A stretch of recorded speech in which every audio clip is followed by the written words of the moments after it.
Добрый вечер. Это Якутия день за днем. Рассказываем о главных событиях в Большой Республике и за ее пределами. Я Александр Лысак. Смотрите сегодня. По-настоящему плотный график. 5 районов за одну неделю. Накануне глава региона работал в Намском районе, сегодня уже в Усть-Алданском. Развитие железной дороги в Мигино-Кангаласском, восстановление после паводка в Амгинском и образование в Кангаласском.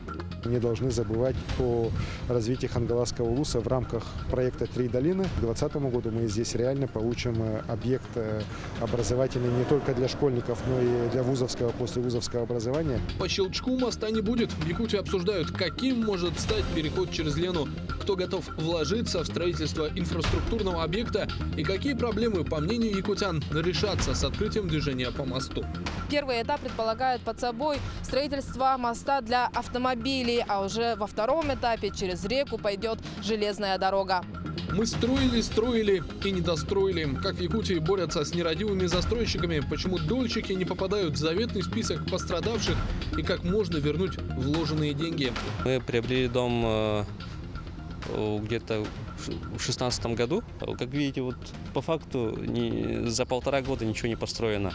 Картель в Якутии. Антимонопольная служба завела дело на крупные нефтяные компании республики. В случае доказательства вины им грозят крупные штрафы. Сколько будет идти расследование? Это единственная статья антимонопольного законодательства, по которой можно получить реальную уголовную статью и реальный срок. Заповедные места, живописные просторы, 1500 километров по реке Амге проплыли журналисты республиканских СМИ. Какие трудности повстречались на пути и почему выбор пал именно на Амгу? Изображено какое-то толстоногое животное с черепом динозавра, крокодил. Совсем другие доисторические животные. Россия и страны Африки ближе друг к другу, чем вы думаете. Речь о международном сотрудничестве. Об этом президент России Владимир Путин заявил в ходе саммита БРИКС, который проходил в Южноафриканской республике. Африка, по словам Путина, один из наиболее развивающихся регионов. По оценкам ООН, к 2050 году число жителей континента составит 2,5 миллиарда человек. Расширяется внутренний рынок и потребительский спрос. По итогам прошлого года товарооборот России с государствами Африки вырос на 25%. Российский бизнес проявляет интерес к работе с африканскими партнерами по самым разным направлениям. Только вчера мы с президентом Анголы говорили о совместной работе ангольских компаний и российской компании «Алроса», занимающимся освоением алмазного месторождения Катока, которое обеспечивает 6% мировой алмазодобычи.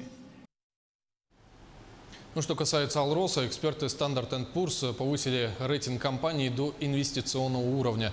В международном агентстве отмечают позитивную тенденцию развития алмазной отрасли, в том числе растущий спрос. Где мы рады снижению, а лучше даже обвалу, это в ситуации с лесными пожарами. Глава региона А.С. Николаев в эти дни работал в Намском районе, ознакомился с ситуацией с возгораниями. Сейчас все точки локализованы. Сегодня Николаев уже в Усть-Алданском районе. Руководитель Якутии ознакомился с работой водохранилища и провел совещание по вопросам мелиорации. До этого Николаев побывал в Мигино-Кангаласском, Амгинском и Хангаласском районах. Более подробно об этих поездках расскажет Лана Ильина.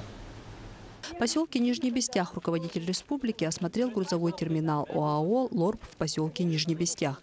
Терминал строится в 2 этапа. Ленским объединенным речным пароходством начата реализация проекта логистического центра. Это связано с тем, что к концу 2018 года будет закончено строительство железной нитки до станции Нижний Бестях. Львиная доля грузов, которые возятся в Якутии, будет перерабатываться через Нижний Бестях и тем самым обеспечит логистику завоза грузов, в том числе и в северные районы. Мощность грузового терминала должна составить порядка 6 миллионов тонн. Сейчас эта цифра составляет чуть более 2 тонн. Несмотря на временную эксплуатацию, железнодорожный вокзал ведет свою деятельность в рабочем режиме. У нас есть полная уверенность, что к концу года уже движение будет полностью открыто, как грузовое, которое сегодня осуществляется в режиме временной эксплуатации, так и уже появится и пассажирское сообщение. Сегодня мы видим, что готовность железнодорожного вокзала она очень высокая, и всех сопутствующей инфраструктуры тоже работы проводятся. И я уверен, что в установленные сроки железные дороги Якутии с поставленной задачей справятся. И, конечно же, для нас очень, еще раз хочу повторить, важно развитие железнодорожного узла здесь в Нижнем Бестяхе, как в будущем основного транспортно-логистического центра нашей республики, да и, наверное, всего северо-востока страны, особенности в случае дальнейшего строительства моста через реку Лена в районе города Якутска, вот Нижнего Бестях. Далее осмотрены социальные объекты в селах. Театр имени Ходулова размещается в аварийном здании 1966 года постройки. Строительство Дома культуры взято на контроль в правительстве. Проект сделан, экспертиза пройдена, осталось определить финансирование. В кооперативе «Тумул», которым руководит Таисия Десяткина, созданы все условия труда. Работники трудятся в новых фермах, где предусмотрены комнаты отдыха, отдельная кухня и даже душевые кабины. Предприятие занимается как животноводством, так и зерноводством. По итогам поездки состоялось совещание по социально-экономическому развитию Мегино-Кангаласского улуса. Амгинский район – один из сельскохозяйственных улусов республики. Первым делом Айсен Николаев проверил ход аварийно-восстановительных работ домов, пострадавших от паводка.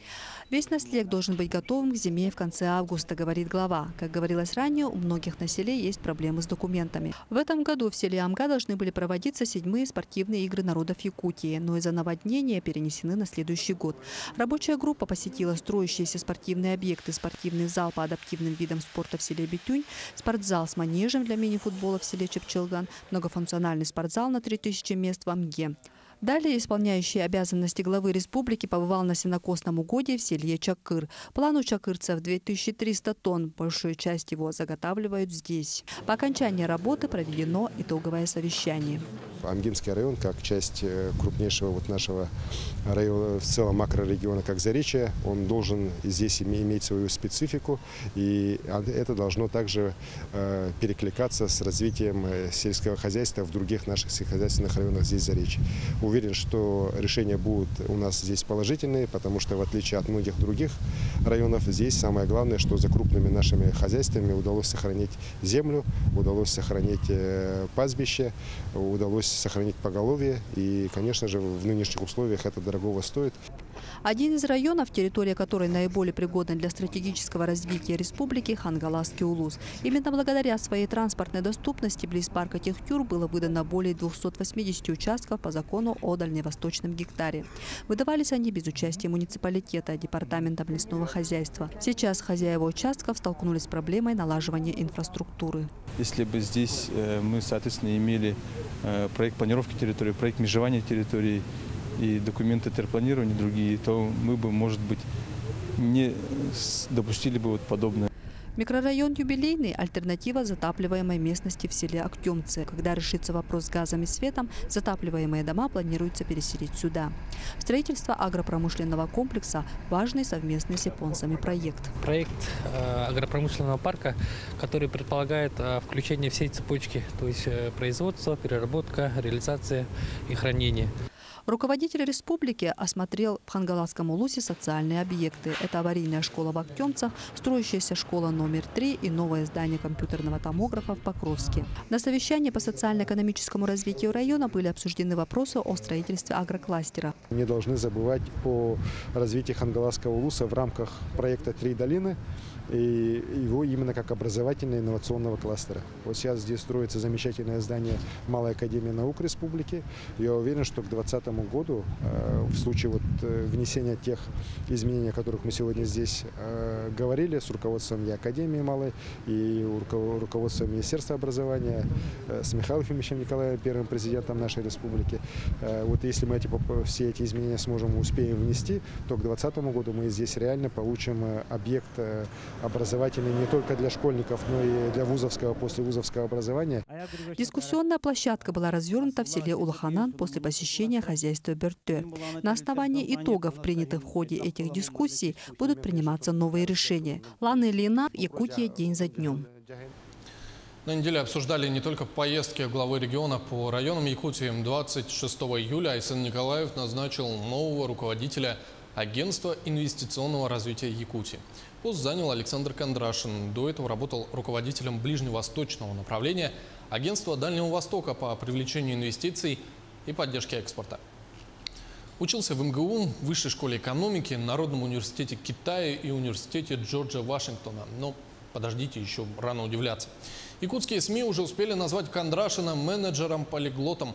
Объясню почему. Глава агентства инвестразвития владеет английским, французским, японским, китайским, арабским, испанским и португальским языками. Ходячая энциклопедия, а не человек. Кондрашин будет отвечать за представление Якутии на российских и международных рынках. Цель АИР – привлекать инвестиции в регион, снижать административные барьеры, формировать и продвигать положительный инвестиционный имидж республики. И это один из главных проектов, который сформирует имидж Якутии и привлечет деньги в регион. Это мост через реку Лену. Правда, его еще нужно построить. Здесь пригодится знание Кондрашиным китайского языка и опыт работы в Поднебесной. Инвестировать в строительство перехода хотят китайские корпорации. На неделе представители приезжали в Якутию на международную конференцию. Удивительно, как быстро продвигается вопрос с мостом. Уже обсуждают финансовую модель, возможные сроки возведения. В правительстве региона заверяют, соглашения с датами и цифрами могут подписать уже осенью на Восточном экономическом форуме. Наш корреспондент Сарглана Захарова вышла на улицу и спросила у якутян, а зачем нам мост? Пушай от своего крыльца до нашего дворца предъявит мост инженерной системы. Нашего крыльца до царского дворца мост хрустальный. Если бы не было у Вани волшебных помощников, сюжет сказки развивался бы совсем по-другому. Вот и Бруклинский мост строили 13 лет, Тауэрский 8, Золотые ворота 4. С тех пор прошло немало времени, и технологии шагнули вперед. Строят быстрее, но важно рассчитать все до мелочей, чтобы мост стоял, а не танцевал.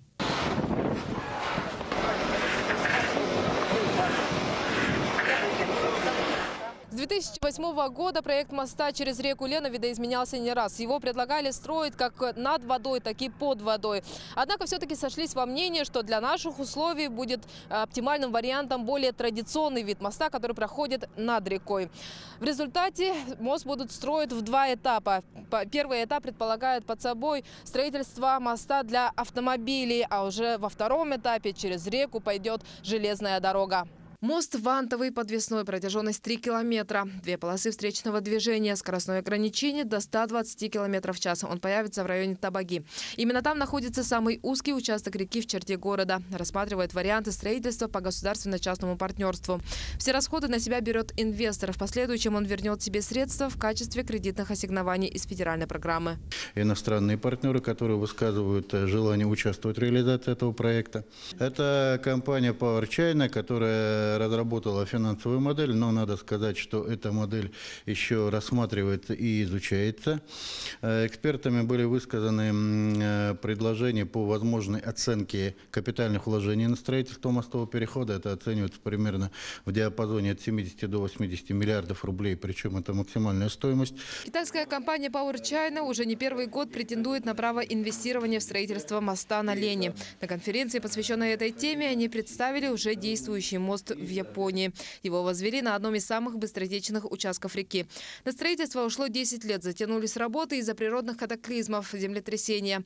Но даже это не разрушило конструкции. В случае с Якутским мостом внимание больше уделяют меняющимся грунтам в условиях вечной мерзлоты и безопасному пропуску паводковых вод и ледохода. Это мост, который соединяет 2 острова. Его длина составляет 4 километра. На этом участке скорость подводного течения достигает 400 метров в секунду. Это очень сложный район. К тому же здесь активное судоходство. В день здесь проходит до 1400 судов. Вот это масштабный государственный проект, в котором использовались современные технологии мостостроения. Больше всего времени потребуется на установку ног моста, считает генеральный директор железных дорог Якутии Василий Шимохин. Это связано и с сезонностью работ и с половодьем. А вот железная дорога после возведения автомобильной части появится довольно быстро.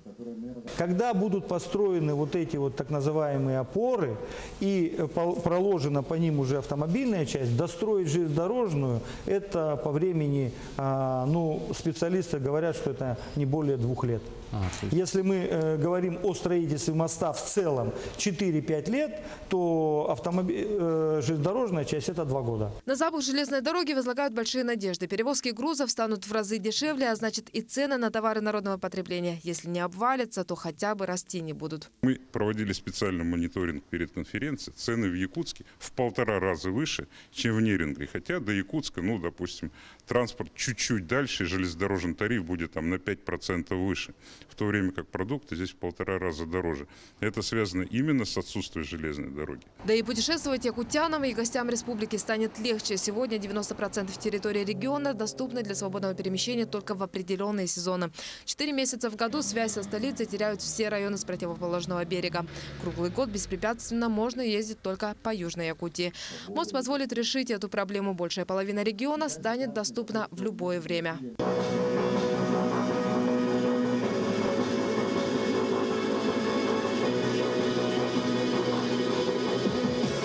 С Якутска до Нижнего Бестяха, а оттуда в любую точку мира. К слову, поезда по железной дороге Томмот-Нижний Бестях планируют запустить уже в этом году. Сохранится вот та схема перевозки пассажиров, которая на сегодняшний день есть, до станции Нижний Бестях. Вот. От станции Нижний Бестях, конечно же, можно будет ехать в любую точку. Надеются на это и сами горожане. Мост поможет стать людям легкими на подъем. Нужен ли мост через реку Лена?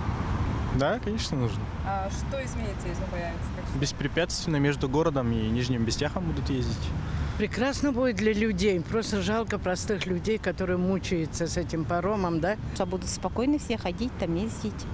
Даже ближайшие, возможно, не знаю. Думаю, необходимо все же. Для тех, кому нужно ездить. Народу будет больше. Где больше? На том берегу? И там, и на этом, и на том. Почаще будем родных навещать, по ягоды ездить и обратно.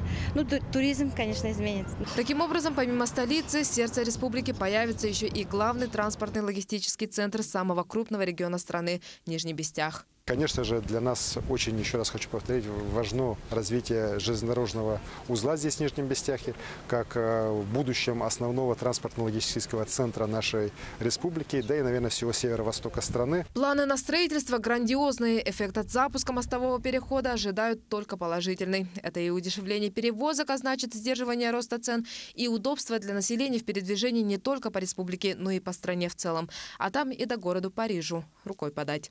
Сарглана Захарова, Джулус Иннокентьев, Дмитрий Тымыров, Якутия. День за днем. Сейчас короткая реклама. Через 2 минуты мы вернемся. И вот о чем расскажем далее.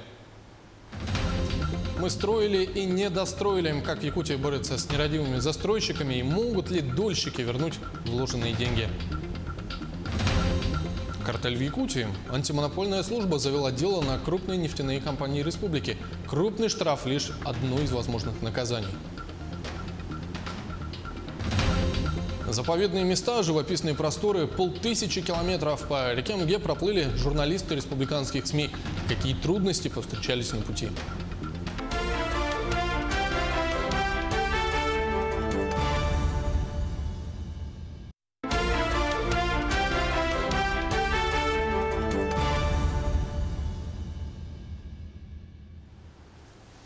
Это Якутия день за днем. Рассказываем о главных событиях недели. История с крахом банка Тата, словно открытая рана, продолжает кровоточить. Накануне вкладчики вышли на митинг в Якутске, в основном предприниматели. Люди считают, что со стороны правоохранительных органов, Центробанка и самого банка Тата не было и нет никаких конкретных действий. Руководители компаний в ужасе, юридические лица не получили страховое возмещение. Не положено, только для вкладчиков граждан.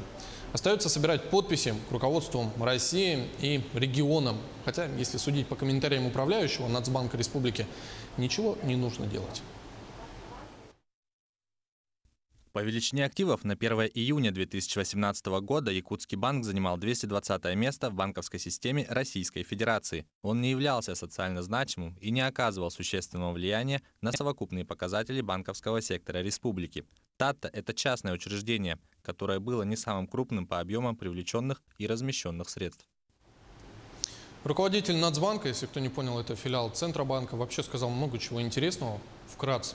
Где руководство банка Тата? Вопросы не к нам. Почему не реагировали на ситуацию? Как? Реагировали. Целых 2 раза направляли информацию в правоохранительные органы. Просто руководители банка Тата ничего не делали, а мы работали. Вот и пришлось лицензию отозвать. Но, конечно, последний гвоздь в крышку гроба – это слова про отсутствие социальной значимости банка. По сути, о его неважности. Хотя дело не в этом. По некоторым оценкам, в дебрях Таты потерялись деньги 2000 юрлиц. Это зарплаты десятков тысяч человек. Это налоги, которые шли в бюджет. Деньги на развитие. И пока ситуация с регулированием банковской сферы России патовая. До недавнего времени аналогичная история складывалась и в долевом строительстве. Недобросовестные застройщики не сдавали дома в срок, люди теряли деньги и оставались без заветных квадратных метров. Со следующего года застройщиков лишат права напрямую привлекать средства дольщиков. То есть забрать деньги можно со специального счета и лишь после сдачи объекта. Но, к сожалению, это относится лишь к новым домам. Как быть с нынешними долгостроями, разбирался Дмитрий Тымыров. 2 года назад Виктор вступил в ипотеку. Квартиру выбрал в строящемся доме на Автодорожной 19 в Якутске. Готовился к ремонту. Только надежды встретить новоселье оказались напрасными. Многоквартирный дом превратился в долгострой. Сегодня на площадке пусто, рабочих нет. Мы приобрели дом где-то в 2016 году, в начале 2016 года. И нам обещали выдать дом 4-й квартал 2016 год. Как видите, вот по факту за 1,5 года ничего не построено. Отчаявшись, дольщики обратились в приемную президента страны, но ответа пока нет. Застройщик не выходит на связь. Как не выходит? Но он как бы примерно... Если собрание организуется именно с органами власти, тогда только появляется. И то было это 1 или 2 раза. Съемочной группе удалось встретиться с неуловимым директором строительной компании. Он принимал недовольных граждан. Вопрос горе-строителю был один. Почему дом по адресу Автодорожная 19 превратился в долгострой? Из-за того, что у нас страховой пока еще мы не решили этот вопрос по страховке, поэтому тоже не можем. И по башенному крану у нас идет проверка. Ростехнадзор пока у нас запретил. У застройщика имеется задолженность перед ресурсниками, как перед водоканалом, перед Якутскэнерго и АО Тепломупэнергия. Значит, застройщик объясняет, значит, это тем в связи с отсутствием денежных средств. Устали ждать и мирнинские дольщики. Ольга купила квартиру в строящемся доме на Московской 9. Компания-застройщик постоянно срывает сроки. Женщине надоело. Теперь пытается вернуть собственные деньги через суд. Планы мои, конечно, очень рухнули. Я получила на этом очень сильнейший стресс. И я заболела. Попросила отнестись по-человечески и выполнить справедливое решение суда. Потому что мне действительно нужны деньги на лечение. Но нет, они не среагировали, они продолжают со мной тяжбу. Они опять сейчас подали на Верховный суд на рассрочку. Уже на рассрочку. Что растянуть, ну там на 9 или на 10 месяцев они могут растянуть. Мирнинцы возмущены. В компанию «Строймонтаж-2002» несли последние сбережения, а заветных квартир так и не дождались. По сути, они, собрав деньги на строительство вот этого вот дома в 2015 году, около 70-80% суммы, они полгода вообще ничего не делали. Потом начали велотекущее строительство. Худо-бедно застройщик пытается закончить объект. Только люди уже не горят желанием заселяться в дом. Боятся, что потолок обвалится. Дом строится с большими нарушениями. Было несколько проверок. В первой проверке было 24 нарушения именно по несущим конструкциям. Но они их, можно сказать, не устранили, а просто закрыли защитными этими. Согласно существующим в регионах дорожным картам, вопросы обманутых дольщиков должны быть решены к 2023-2024 годам. Об этом в интервью российской газете рассказал министр строительства и ЖКХ России Владимир Якушев. В настоящее время в 69 регионах страны насчитывается 842 проблемных объекта. В реестр пострадавших включено более 30 тысяч человек. Из них 9 проблемных объектов находятся на территории нашего региона, где числятся 117 обманутых дольщиков. Но в заветный список мирнинские дольщики не попали, как и те, кто купил квартиры в Якутске на Автодорожной 19. Значит, к нам граждане обращались по включению в реестр, но у нас оснований для включения в реестр пока нет.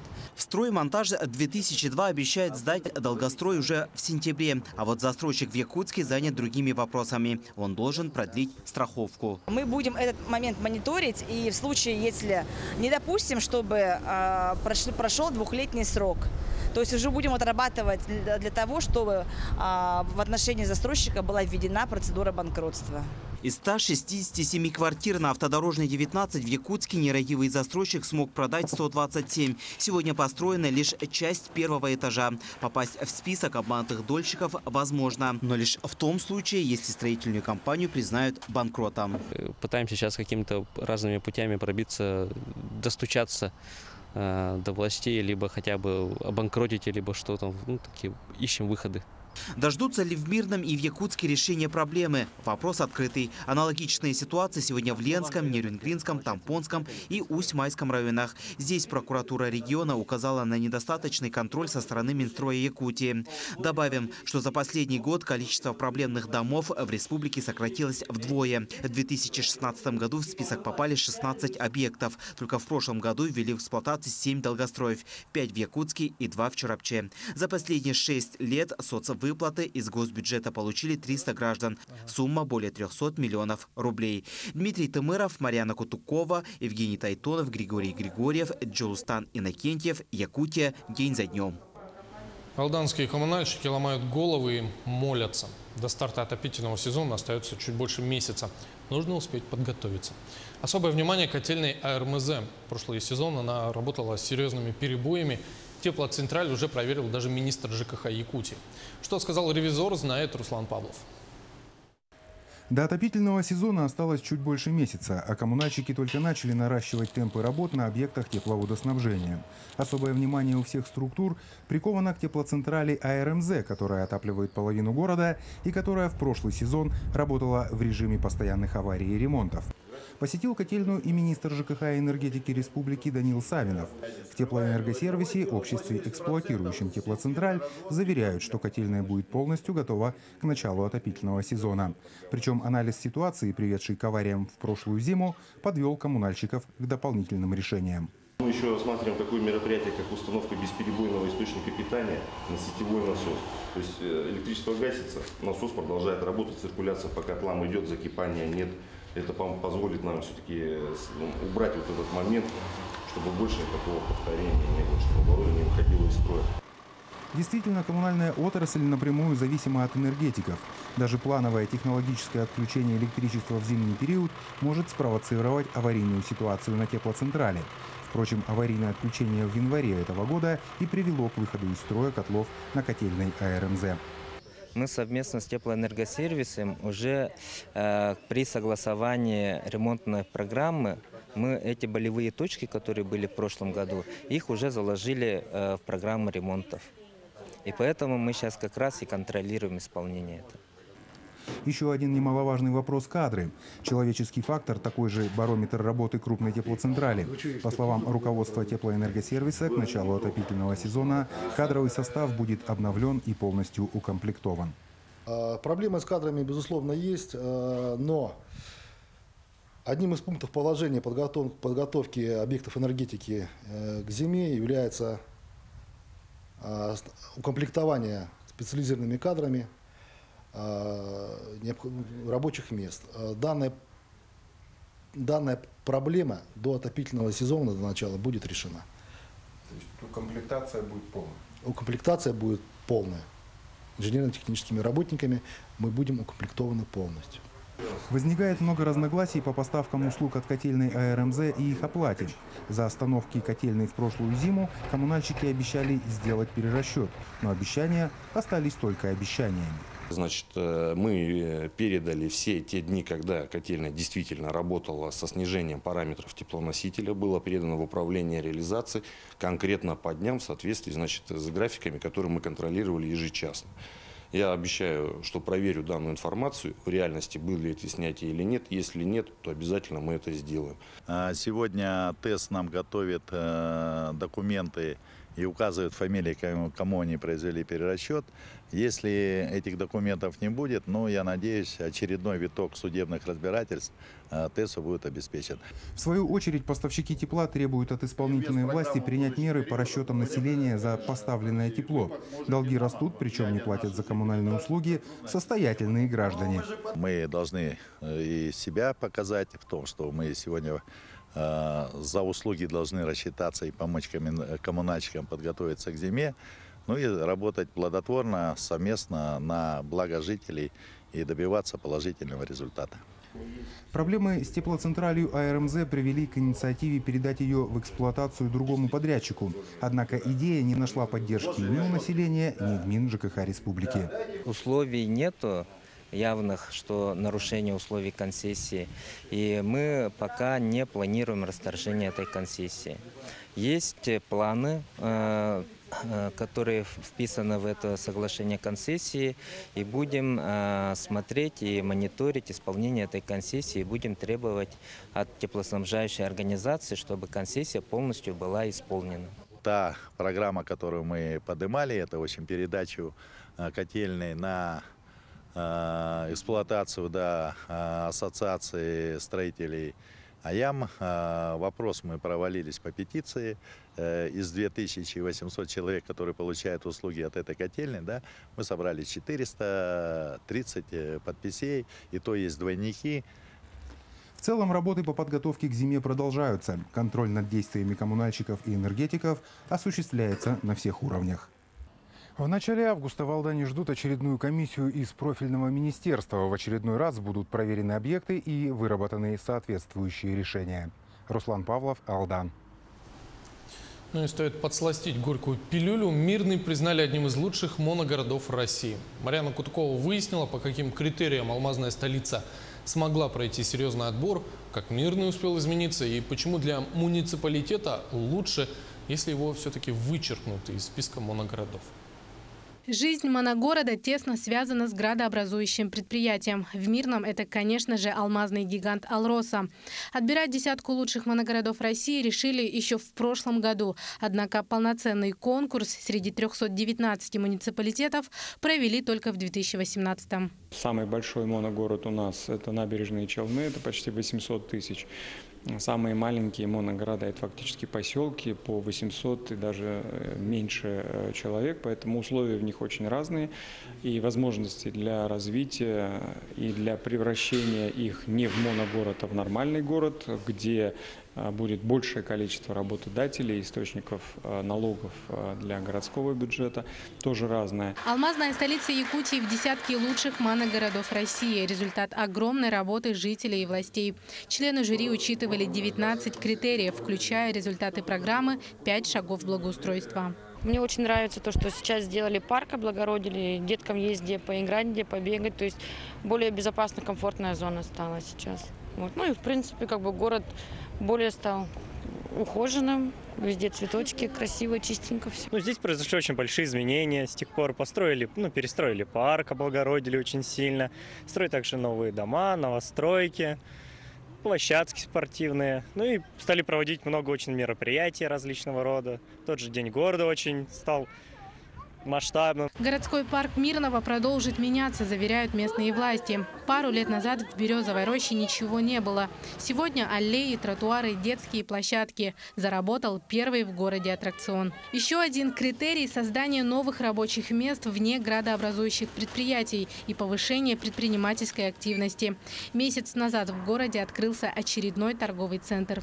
В Мирном нет ни одного большого магазина продуктового, в котором можно было бы выложить весь товар, который мы возим. У меня есть 2 маленьких магазинчика, но в них невозможно выложить весь товар, который приходит с материка. А в этом магазине все прекрасно поместилось. Вот сейчас в магазине работает, на 2 этажах работает 45 человек. Будем еще принимать. Развивается и производство. Сегодня предприниматели выпускают бетон, стеклопакеты и другие строительные материалы. Готовы открыть цеха по переработке мяса и рыбы, а также круглогодичную теплицу. Для поддержки местного бизнеса подготовлена заявка в Фонд развития моногородов на софинансирование по прокладке газа и водоотведения в 2025 квартале. Для предпринимателей мы ставим срок, это 2019 год. Как планируем? То есть в этом году мы полностью заявляемся. Соответственно, в зиму будем объявлять конкурс. И время будет завести как раз в зимнее время строительные материалы, трубы. И, соответственно, уже весной начать строительство газопровода. По срокам строительства это продлится до осени следующего года. Финансовая поддержка фонда моногородов в создании инфраструктуры для предпринимателей поможет и в газификации ближайших жилых застроек. Через 3 года голубое топливо появится в районе Услэб и поселке Газовиков. Сегодня Мирный не только алмазный край, но и край нефтяников. Новые работники переезжают семьями, а местные власти вкладываются в развитие муниципалитета. Мирный имеет все шансы быть вычеркнутым из списка моногородов. В конце концов, в долгосрочной перспективе задача государства в том, чтобы этот список становился все меньше. Марьяна Кутукова, Евгений Тайтонов, Якутия. День за днем. Сейчас короткая реклама. Вот о чем расскажем ровно через 2 минуты. Картель в Якутии. Антимонопольная служба завела дело на крупные нефтяные компании республики. Крупный штраф не максимальное, а лишь возможное наказание. Заповедные места, живописные просторы. 500 километров по реке Амге проплыли журналисты республиканских СМИ. Какие трудности повстречались на пути?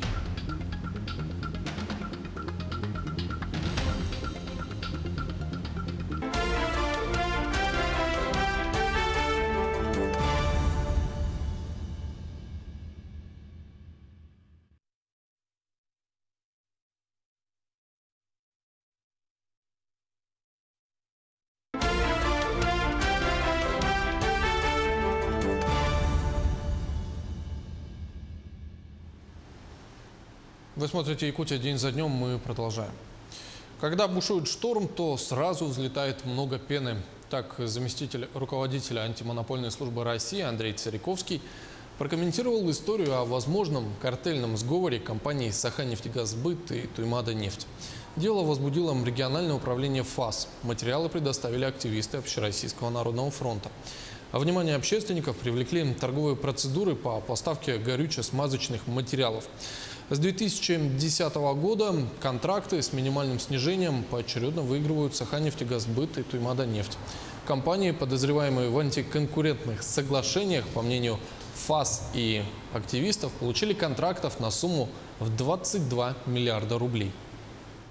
Антимонопольное разбирательство, как правило, продолжается около полугода, потому что особенно связанное с картелями, потому что это единственная статья антимонопольного законодательства, по которой можно получить реальную уголовную статью и реальный срок. Единственное. Но именно поэтому мы всегда подходим очень тщательно, и у всех сторон есть шансы доказать, что они правы, а мы нет. То есть для местных компаний этот год станет определяющим. Таким же, но уже в позитивном ключе, станет 2019 для «Газпрома». В следующем году начнутся поставки российского газа по трубопроводу Сила-Сибири в Китай. Готовность газовой магистрали 90%, голубое топливо будут доставлять с Чииндинского месторождения в Якутии. Промышленные площадки на неделю успел посетить министр экологии региона Сахамин Афанасьев. Его интересовал ввод производственных объектов. О плюсах такого соседства Светлана Балеева. В Ленске несколько дней работала правительственная группа во главе с министром охраны природы Республики Саха-Якутия Сахамином Афанасьевым. В плане поездки стояли комплексные исследования природных сред на территории Чииндинского месторождения. Делегация вылетела на месторождение для знакомства с деятельностью общества с ограниченной ответственностью «Газпром добыча Ноябрьск», заказчика работ по обустройству Чииндинского нефтегазоконденсатного месторождения. Знакомство началось с воздуха, так как территория, обустраиваемая предприятием, растягивается на 140 километров. Осмотрев месторождение с высоты птичьего полета, делегация приземлилась, и дальнейшая экскурсия проходила уже на автомобилях. В этих местах бывали года 3 назад, когда здесь сдавались в эксплуатацию кусты скважин. И сейчас мы смотрим, что здесь на Чиинде вырос современный поселок, который строится, и здесь на нулевом километре Чииндинского месторождения будет добываться якутский газ и транспортироваться в систему Силы Сибири. По словам министра охраны природы, 3 года назад у предприятия были проблемы с размещением твердых бытовых отходов, шламов, а также сбросом сточных вод. Но сегодня «Газпром добыча Ноябрьск» уходит от былых проблем, ведет строительство новых объектов, очистных сооружений и полигона ТБО. Первым объектом, который посетил Сахамин Афанасьев, стал полигон твердых бытовых отходов. Полигон современный, таких полигонов в Якутии нету. Я первый вижу, что современный, спроектированный и подходящий для условий Якутии полигон с большой производительностью. Здесь в комплексе можно размещать и шламы, и твердые отходы, и термическую обработку.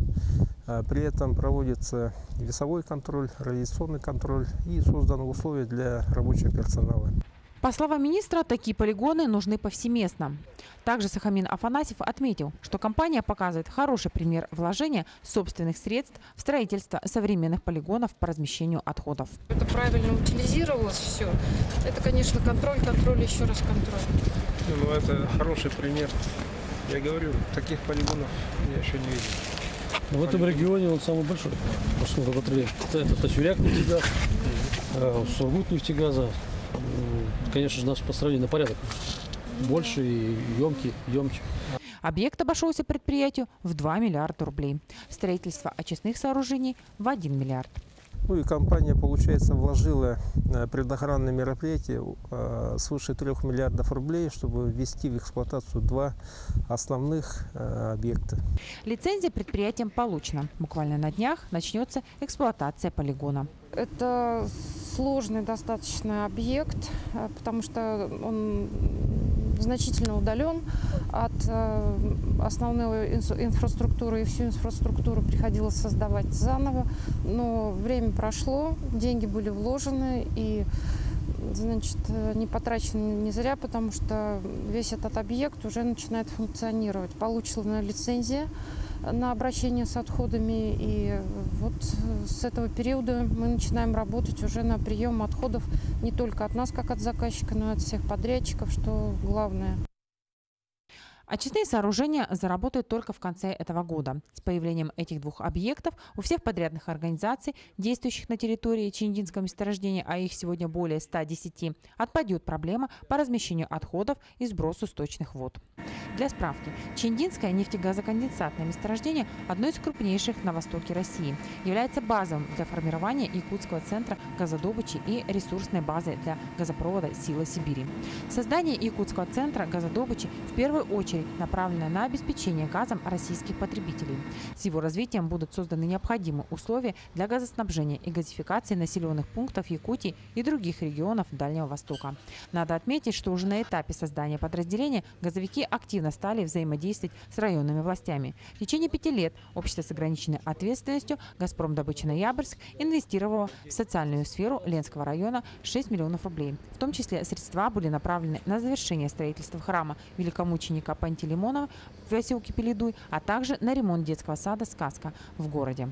В 2016 году в рамках соглашения о сотрудничестве дополнительно к налоговым платежам газодобывающая компания перечислила муниципалитету 1 миллион рублей на решение социально значимых для территории вопросов.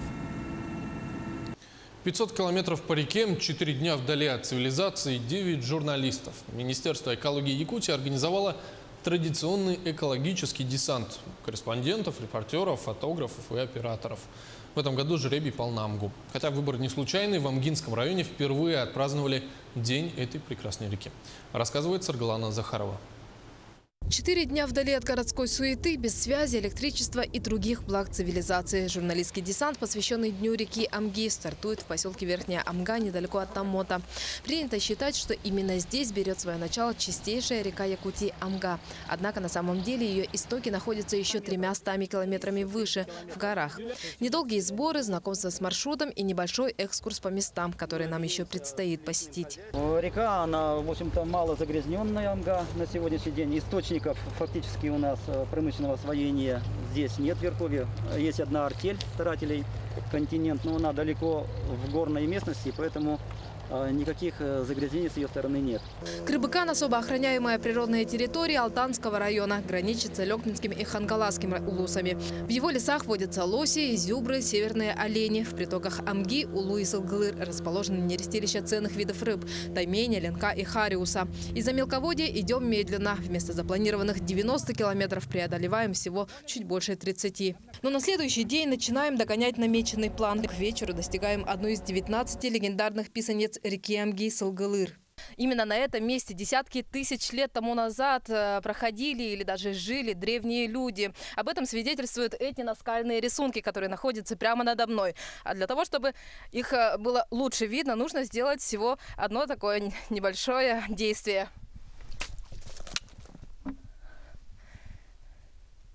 Эти рисунки выдержали миллионы таких же дождей. От воды они только лучше видны, говорит наш проводник. И таких петроглифов только на этой горе целых 90. Главный хранитель исторической ценности Виктор Иванов живет на противоположном берегу. Увидев нашу лодку, выходит навстречу и зовет на чай с авенкийским гостеприимством. Приехал домой тоже совсем недавно. Привез из Томота жену и внука. В семье радостное событие – новоселье. Это сруб целый, сплавили сюда? Да, сплавил, да, я купил ее в поселке. Второй год. До конца. А на чем сплавляли? А по воде. Нет, на моторке? Ну, на буксире, на моторке. На буксире? Да. Виктор Павлович живет здесь круглый год. Ловит рыбу, охотится. Уезжать не хочет. Здесь он почти с рождения. Еще младенцем его привезли в родовую общину родители. Я родился-то в Ляге. Это отсюда очень далеко Ляги. За Мундручами 100 километров еще. Когда там закрывали, и нема бигитка қалбыттары, бигит день билят. Ну, колыбелька маленькая. На оленях. В сентябре 24-го родился. И мы вот прошли 300 километров на оленях сюда. Родовых общин и венков по обеим берегам реки немало. Каждая семья, как природоохранная инспекция. Следят за выловом рыб и охотой на своей территории. Третий день. Граница Амгинского и Алданского районов. В кордоне госинспекторов похозяйничал медведь. Разорвал обшивку двери, раскидал утеплитель. Не понравился ему и баннер на другой стороне реки. Следы есть, но самого хозяина не видно. Ниже по течению остановка у еще одной писаницы. Множество рун и изображений людей и зверей. Есть среди них и рисунки, похожие на динозавров. В то время фауна совсем была иная, чем сейчас. Допустим, там, по-видимому, изображено какое-то толстоногое животное с черепом динозавра, какой-то крокодил. Ну, совсем другие доисторические животные. День завершаю в местности Ляги. В середине прошлого века это была процветающая деревня. Своя школа, детский сад, хозяйство. Жизнь била ключом. Но в 60-х жителей расселили в совхозы. Поселок закрыли. Теперь здесь живет семья, метеорологи да несколько табунщиков. Евгений Романов – один из них. Переехал в Ляги в 2000-м. С тех пор заброшенная деревня стала родным домом. Раз или два в год он выезжает в Амгу на неделю к семье. Дольше не могу, признается Евгений. Привык к уединенному образу жизни. Не пугают даже медведи и волки, которые в последнее время стали чаще наведываться в деревню. У метеостанции начальника Костину Меха Хотомор твора Сарапайда уттир. Маран Курёка Демин Гранде Варда. Маран Корбутима Эхагиран Кентен кролик Тагагира живет. Оно Экстан, когда будет, он катает ведь, катан, он гнус киран калла, он Четвертый день проходит на таинственной горе Энте. Легенды и тайны окутали эти местности. Говорят, что в одной из пещер в начале 20 века старик по имени Энте спрятал свои сокровища, но до сих пор их никто не нашел. Не удалось их отыскать и нам. Отправились дальше, в Амгу, где и подвели финишную прямую нашего путешествия. И главная цель нашего десанта – это все-таки изменение, принесение норм культуры среди нашего населения, потому что изменение менталитета. Мы должны бережно относиться к своей родной природе, иначе кто будет относиться к ней так же бережно, как относимся мы. Амга, как красивая девушка, нежна и неспешна, но в то же время она может показать свой крутой нрав. Сегодня полноводная, завтра непроходима для лодок, а может, напротив, выйти из берегов, демонстрируя всю свою устрашающую мощь людям. Но люди ее любят, несмотря на капризы. Любя называют Кысама, красавица Амга. Сарглана Захарова, Григорий Охлопков, Якутия. День за днем. Сплавом завершилась и экспедиция хранителей легенд Шопот Алдана. Нерюнгринские путешественники прошли 1500 километров. На пути наскальные рисунки, сбор гербария, нетронутая природа. 24 дня в пути. Финишная прямая – сплав по реке Алдан. Среди участников был и Сергей Козюра. Алдан – крупнейший приток реки Лены, являющийся самой многоводной рекой-притоком в России. Имеет длину 2273 километра. Предполагается, что слово «Алдан» имеет тунгусское происхождение и связано с обозначением рыбы. Другое объяснение – Алдан – береговая весенняя наледь или элден – железо. Река берет начало на северном склоне Станового хребта, в пределах Алданского Нагорья. Мне посчастливилось побывать в ее верховьях. Там, где Алдан, можно перейти пешком. В составе экспедиции «Хранители легенд» мы вышли со стороны Нерюнгри, прошли верховья реки Унгара, перешли через хребет Кряж-Зверева и на 12-е сутки вышли к Алдану, в месте его притока Буршуй, и встали на стапель. Подготовка катамаранов к сплаву. На 12-й день, друзья, подходит к концу. Это утомительная, выматавшая уже на нет пешка. Мы вышли к реке Алдан в надежде, что он в этом месте окажется сплавной. Что на обед, Русь? Суп гороховый с копченым мясом. Копченое мясо сам лично ловил. И самое главное, где этот мы суп гороховый будем с мясом копченым кушать? На Алдане. Который можно пешком перейти, да? Да. После тяжелейшего перехода начался долгожданный сплав. Поехали! Но как это зачастую водится в верховьях, это скорее пешка-сплав.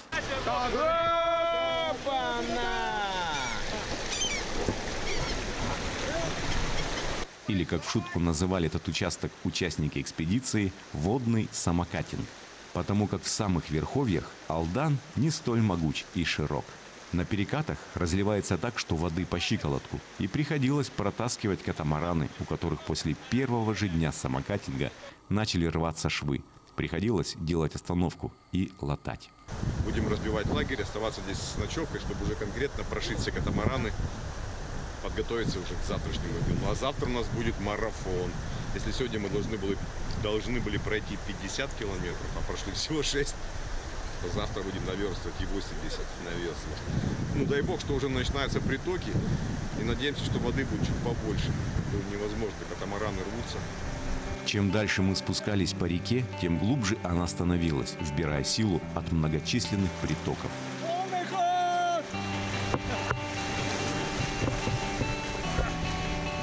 А после притока Алангро и вовсе начался интересный участок с шеверами и даже пару порогов, примерно на троечку.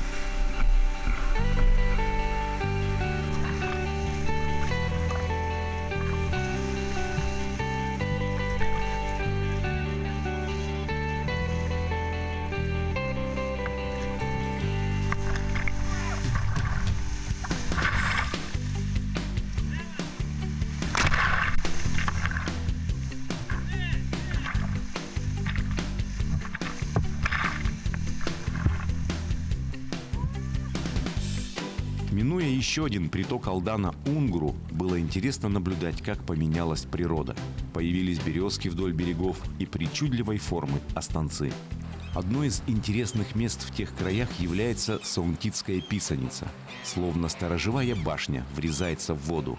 На выступе с обратной стороны от воды имеется несколько наскальных рисунков. Какой эпохой они датированы, к сожалению, пока неизвестно. Но то, что это следы пребывания здесь древних людей, сомнений не вызывает. Далее Алдан становится более спокойным, приобретая очертания такие, каким мы его и знаем. Пройдя 550 километров с самого верховья до поселка Тобук за 12 дней, наша экспедиция подходила к концу. Впечатления от пройденного и увиденного останутся с нами на всю жизнь. Уруй айхал тебе, Алдан. Таковы итоги недели. Еще больше новостей на наших сайтах yak24.ru и nvk-online.ru. Наши корреспонденты следят за главными событиями день за днем. До свидания.